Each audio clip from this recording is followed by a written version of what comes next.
therapist, like my group leader, she really understands mental health and like how hard it is as Polynesians to not just deal with it, but even just to talk about it, because in our culture, it's such a taboo thing. And it's really, I don't know, it's like, it's frustrating, because we act like we hear all the time, like mental health, like, oh, it's such a palangi thing. It's a palangi problem. But as it turns out, like we also have brains, we have minds, and we're not immune to things like mental health disorders. So for me, like dancing with the group's been a big help. I've done like regular therapy that's helped. I've done multiple individual and group programs. There's actually a Poly Women support group that I go to sometimes here in town as well. And that helps a lot too. And like, I'd say, yeah, like with Polynesians that are struggling with it, I don't think it makes you palangi or anything because, like I said, we all have brains. We're all humans and suspect to these types of things. And when you have PTSD, that means you've gone through like trauma, multiple traumas in most of the cases. My case, definitely like life-threatening trauma. And that's not something you just walk away from. Like we don't expect people with broken legs to just hop up and start dancing the next day. So say like find your support and just be patient with it yourself because it's not something that heals overnight. It does take time. I wanted to ask about faith and your faith. How does faith inform decisions that you make in your everyday life? So for faith, I'd say I've definitely struggled, especially these past couple of years with the PTSD thing. Like for me, like it's hard to think like, oh, like I've never questioned faith in God, the man upstairs. Like I believe in him, but the thing, like, how am I supposed to believe that he cares about me when all these things happened in my life? Like how can you expect me to say that he cares about me as much as he does the people that did this to me? Like that just, there's such a big disconnect. And I've definitely struggled with that. I think for me at that point, it's just, they say the fundamental of faith is learning to put your trust in someone or something that you can't see. And for me, it is hard to see like how any of that makes sense. Like trauma in general just doesn't make sense. But to think that, well, personally, like as awful as that was and as easy as it is to believe like, oh, God doesn't care about me, like I find it even harder to accept that life is just meant to be like this. Like that's the thing that I just can't accept. Like I just can't accept that I'm meant to go from bad thing to bad thing and then eventually die. Like I have to have faith that things will get better, that they can be better. And yeah, it's not easy. It's definitely a struggle, but that's one day at a time, huh? Yeah, one day day at a time. Sometimes that's that's all you can do. And that's okay. That's okay too, one day at a time. So you mentioned the Tahitian dance group that you love to dance, and that's another way, to really help with mental health and well-being. What are some, when we think about, I ask all the guests, self-care, because the guests that come on, they're just everyone's busy and just super hardworking, just out there smashing goals. So I was just wondering, what other ways do you treat yourself, just in terms of just disconnecting from everything, having a break from writing, aside from dancing? What else do you do? I love weightlifting. That's my other thing is Oh, so every morning I usually wake up like 4:30 or 5, and we go to our CrossFit gym, and my coach there specializes in Olympic weightlifting, which there's a whole other backstory on that, how I got into that and everything. But yeah, so that's something I absolutely love. There's something extremely satisfying about picking up heavy objects and watching them fall down and just like slam into the ground. Like, so that's something I love to do. And then, like you said, I love to dance. I love to hang out with my family, like my nieces and nephews, best tiny human friends, like and yeah, just doing things like that, going outside, taking a walk, taking a bike ride, taking a jog, and yeah, like anything to get me out of the writing bog, because that can be a bit of a black hole sometimes. And your writing space, now that you mentioned it, I was curious, writing space, what does your writing space look like? What I mean is, do you sit on a desk? Are you a couch person? What can you give us an idea of Carissa's creative space? I will say, like, don't expect anything fancy if that's what you're thinking. Just throw that out. There's no like secret library or anything that I go to. Like secret door. Yeah, exactly. Like, as much as I'd love to have one, like you pull the book out and it slides in. Like, don't have that yet, but yeah, I'd say I'm more of like a couch writer, which is like I'll start on the couch and then like lay on the couch, and then eventually I'm just like sprawled on the ground just typing away and stuff. But yeah, like I move around a lot when I write. Actually, sometimes I'll just go to the community rec center and just walk on the treadmill typing and stuff. Wow. And like I like to move around and think and try things in different places. So to answer, the couch, the floor, the treadmill, and that's so different. I'm glad I asked, because I'm just, like usually it's like I have a desk space or I have a quiet space, but that's so different. Yeah, that's super different. I would hear that a lot, and that's what they always advise. Like, you have your space; it's just for writing, and you don't do anything there but writing. I tried that, and for me, it was just so boring. It felt like being forced into a cubicle, Right. Like you just like stuff yourself in there, like, okay, now type slave, and I didn't like it. Like I needed a little more freedom and movement and stuff. Future aspirations, goals that you have yet, or goals that you're still trying to achieve as an author. Firstly, author goals, aspirations, future aspirations. Okay, well, let's see. And obviously, I like getting this book published, like have it successfully out and available to the public, and I do have a goal to be invited as a guest speaker or something at a writing conference one of these days. I don't know, I think that'd be really cool, and kind of pay it forward the way Brandon Sanderson did for me, even though he doesn't know it, it's fine. So I think that'd be cool. And then of course just getting ready for the next book that I want to write, and just always be reading, always be writing, always be publishing. Personal goals, in terms of future aspirations, goals that you've yet to achieve personally? Well, going back to the PTSD thing, that's definitely a goal, to be 100% recovered, like no more symptoms or anything like that, and to be able to help other people going through similar struggles. I think that's a pretty big goal of mine as well. And yeah. Do you have any book recommendations? Oh, heck yeah, tons. Okay, let's go. Drop them, sis. Drop them. Okay, well, like we obviously talked about the Scarlet series by Lani Young. If you want like a good kind of rom-com that's also super relatable for Samoans, I guess pretty funny. So that's what I'd recommend. For Shadowed by Moonlight, the one that helped me put that one together, The Whale Rider by 𝚂𝚑𝚍𝚘𝚗𝚎, that one was really good for me and kind of gave me perspective on that. course, like Brandon Sanderson books. I love all of those. The one I'd recommend first is called Elantris, which is about a guy who wakes up sick and gets thrown into a zombie town, and kind of but it's like I love. It's funny because like Brandon Sanderson's through line for all his books, they're about people put in terrible situations who choose to like overcome them in spite of how hard it is. And so it's like this one, this guy's like working his way out of like a zombie town place, and he ends up getting everybody to clean up the city and stuff. But it sounds cheesy, but it's really good.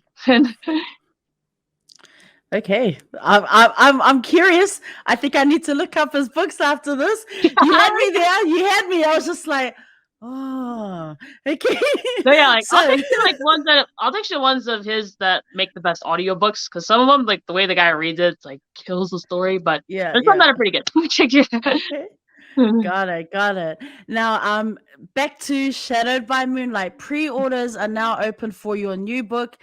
I know, dropping in January 2023. You know the year is gonna fly by so quickly, fam. You do not want to miss this. How can people get onto this, sis? So you can click the link in my bio. It's called Shadow. Just go to shadowedbymoonlight.com.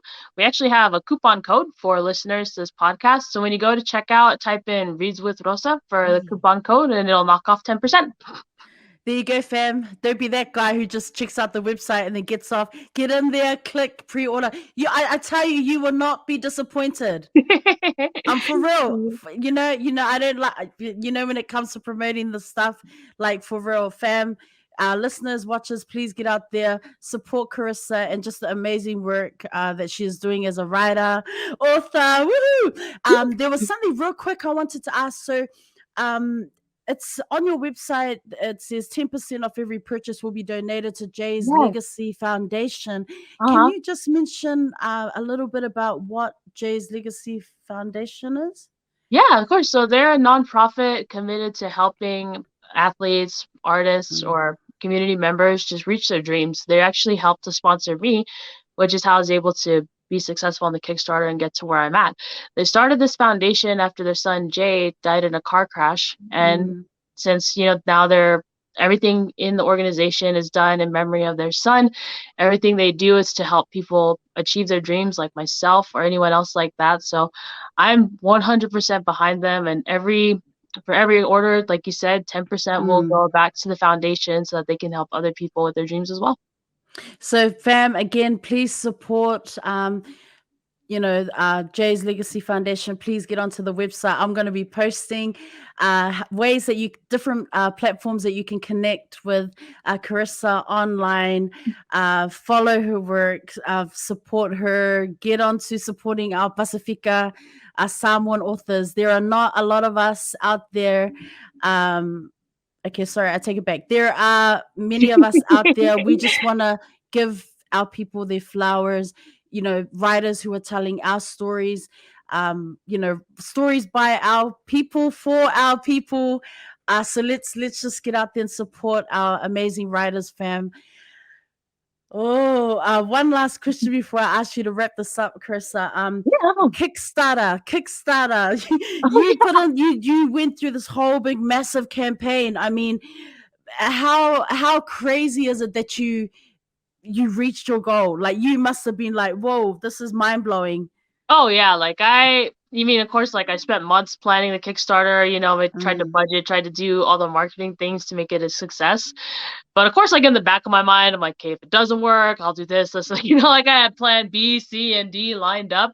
So when plan A actually worked, that blew my mind. Like I had to like refresh it 3 times to make sure it wasn't a mistake. And it was pretty amazing. So yeah, I'm beyond grateful to everyone that supported it. It was great. Yay. I was stoked when you reached that goal. I was like, man, look at this sister go.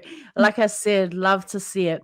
We've reached the part of the show. I just want to drop some quick words, and then I'm gonna ask you just to wrap up our show with just some final words of wisdom, or just words of encouragement for our listeners and viewers. But before that, Carissa, I appreciate you so much. I'm so overboard. I'm such a fan.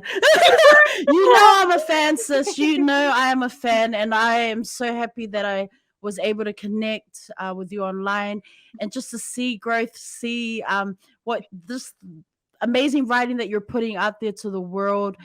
I just want to say, you are resilient. You are, Oh, the work that you're doing, it's empowering, it's inspirational. So just keep writing, keep putting your stories out there. I'm going to be following, like, fangirling hard. But I love your vibe, sis. I thank you so much for coming on the show. And like I said, coming into this space, we're meeting actually for the first time. So, but I feel like I've known you for a while. We're just kind of chatting, we're just like yeah. catching up. So, thank you so much for sharing a bit of your journey. I look forward to continuing to follow your journey as a writer. But yeah, go hard. For Malosi, you got this, sis. Yeah, so I just want to hand it over to you just to wrap up the podcast. All right. Yeah. Well, thanks so much for having me on. Like I said, love the show. Love hearing your interviews with all these different creatives. And for, I guess I'd say, this just came to mind while we were talking. For anyone who might be in my situation or have been in my situation, mental health wise, definitely don't close yourself off to getting help because you're totally worth it. And then for anyone who calls himself an aspiring writer, aspiring author, my advice, get rid of the aspiring part. Like, don't say you're trying to be something. If you write every day, if you're reading all the time, you're an author. You're a writer. Take yourself seriously and get to work. Get it out there.